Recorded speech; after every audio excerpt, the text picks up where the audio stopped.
Why is it important that you actually have the second vaccination, and that time difference is, I understand, quite important as well. Could you just perhaps explain a little bit around that? So the reason that we take a two-dose vaccine, the first one is often called the prime. You can think of it just like a paint primer, actually. It's getting your body ready. It's preparing it. It's starting to activate some of the cells that will help you get that long-lasting immunity. But the second dose, we sometimes call the boost. And that's what's reinforcing that memory, reinforcing all of those, the cellular memory that you're creating that will help you recognize and fight the virus causing COVID. So you can think of the first one as the primer of paint and the second one as the actual coating. You really need both to get the full level of long-lasting immunity and to not only train, but reinforce the immune response that helps your body recognize and fight COVID. One dose gets you pretty good coverage. It gets us out of crisis, but that second dose really lands it and really makes your risks from getting COVID at all, and especially getting severe COVID, way, way, way, way lower. The first dose is like the lap belt of a seatbelt. The second dose is the one that goes over your shoulder and gives you that much better protection.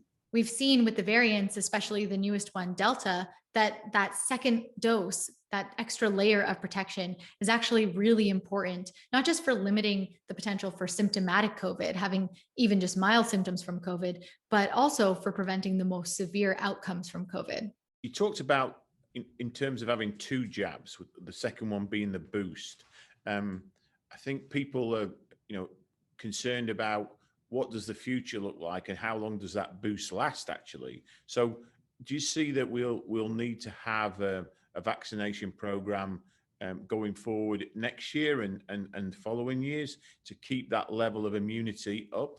Or is it going to last, or is what we've had with the two jab system going to last us forever? When it comes to needing a booster, which is something common for many other types of vaccines, maybe you get one every 10 years or so, it's not entirely clear if they're going to be necessary. And if they are necessary, it's not clear if a booster would just be urgent for some people to get, maybe folks who are immunocompromised or older. Those types of questions have the answers to. It's likely that one will be offered. In fact, companies are already working on it, already doing testing. And so one will be available should we need it.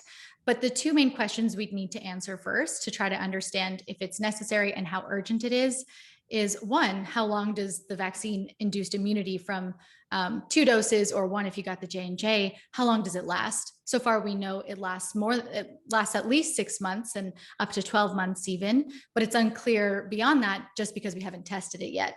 It's likely that it will last beyond a year, but we just haven't tested that yet, and we'll be seeing data on that soon. The second important thing is if any new variants emerge that are particularly pesky at evading the vaccine-induced immunity. So far, all of the vaccines that are in use in Canada and the US are incredibly effective against all the variants that we've studied. But if any new ones crop up that pose a bigger challenge to vaccine-induced immunity, that might make a specific variant booster necessary. And again, that's something that's already being worked on.